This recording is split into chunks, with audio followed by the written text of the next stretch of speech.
If someone asks you to tell them the time in English, do you know how to respond? In today's video, I'm going to teach you all about time and numbers in English. Everything from how to say large numbers to how to say dates to how to say time. Whether it's talking to your boss or talking to your friend, you're going to need to know how to say numbers, dates, and time in English. So today is part 1 of my series, The Complete Guide to English, Numbers, and Time. Today we're going to focus more on pronunciation and how to say numbers and time, and then in part 2 next week, we're going to talk about expressions that we use for time and numbers in English.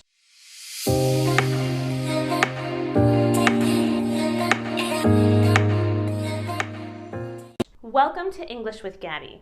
I'm Gabby, and it's my goal to help you learn how to say things correctly in English so that you can feel confident when you have to speak English. Before we get started, make sure to subscribe to my channel so that you can get all of my videos right when they come out. Are you ready to get started? Here we go. The first thing that we're going to talk about is how to say numbers. So let's get started. First we have 10. Next, 35. 350. You don't have to put and in there. 350. This number can be said 2 ways. 1,350 or 1,350. So split the number in half and say each one individually. 1,350. 13,550. Again, 13,550. 135,550. Again, 135,550. Next, we move up to the millions. This is 1,350,550.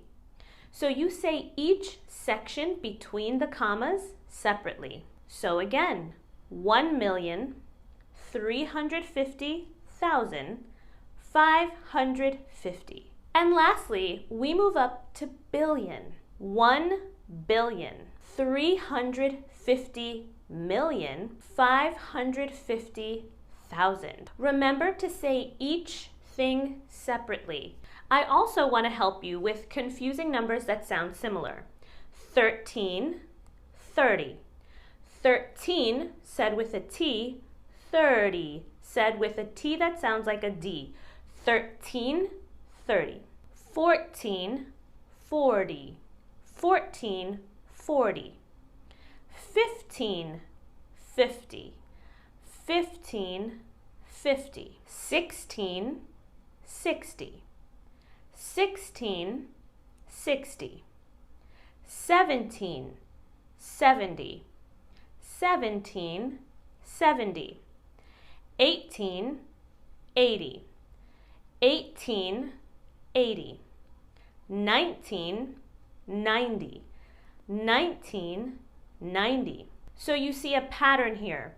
Any number that has teen, we emphasize the T. But then the bigger numbers, we say the T like a D. 70, 80, 90. For example. For 100, most native speakers would say 100 instead of 100 because we use a for 1 in English. Next, let's move on to years. Typically, if it's the start of a new century, we say 100 after whatever 2 numbers come first. For example, 1500, 1600, 1700.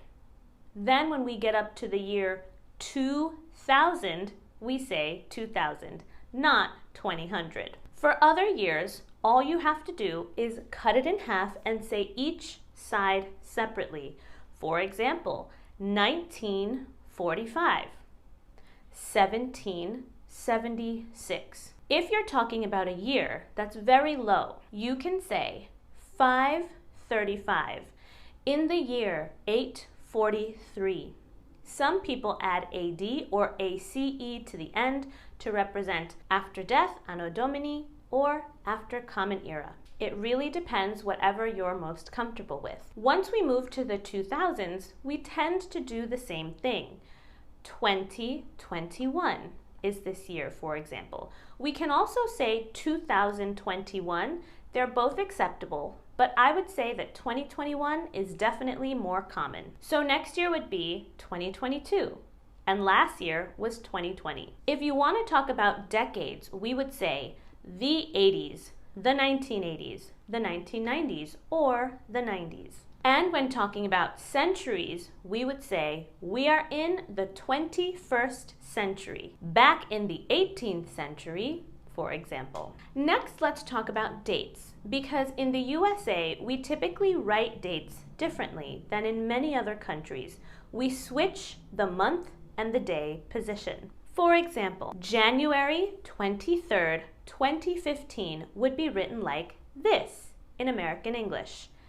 This is the opposite of what most other countries would write. Very important that you don't do this the wrong way when you're speaking to an American. For example, if something is due on February 3rd, but you think it means March 2nd, you might have a problem. So if you're living in the United States, make sure that you know Americans switch the day and the month. How do we say phone numbers in English? All we do is say the individual numbers. We have an area code first, and then 3 digits, and then 4 digits. You can say the numbers like this: 718-378-4555. Or you can say 4555. Now let's talk about time. Time in American English is said slightly differently than in other English-speaking countries. So let's take a look at how we would say time. First, let's look at 12 o'clock. Don't forget that we always use o'clock whenever it's the top of the hour, we say 1 o'clock, 2 o'clock, 3 o'clock, 4 o'clock.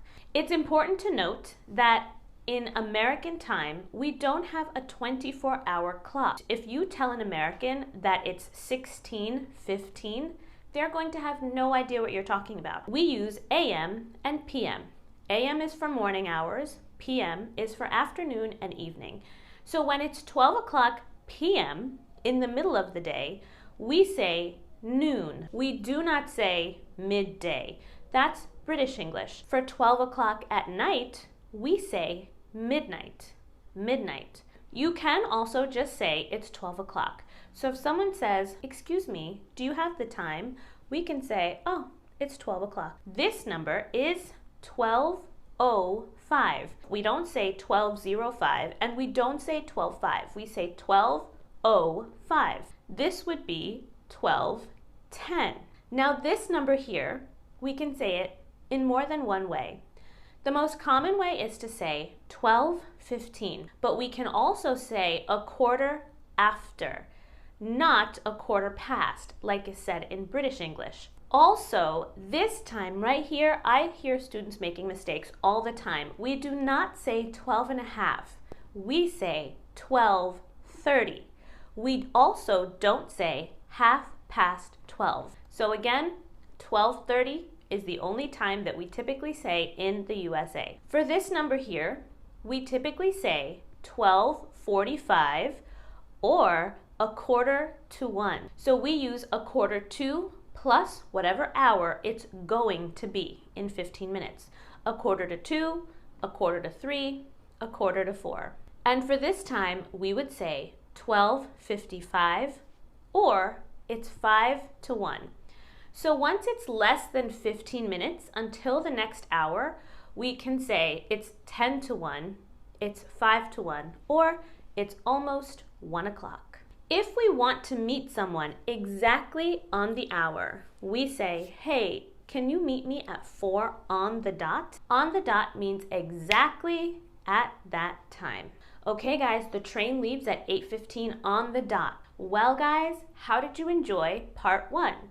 I hope that this helps you understand how to say all different types of numbers in English. Next week's video will be all about expressions that we use for time. So make sure to come back next week and check out that new video. Thanks so much for tuning in. Don't forget to share this with a friend. See you next time. Thank you.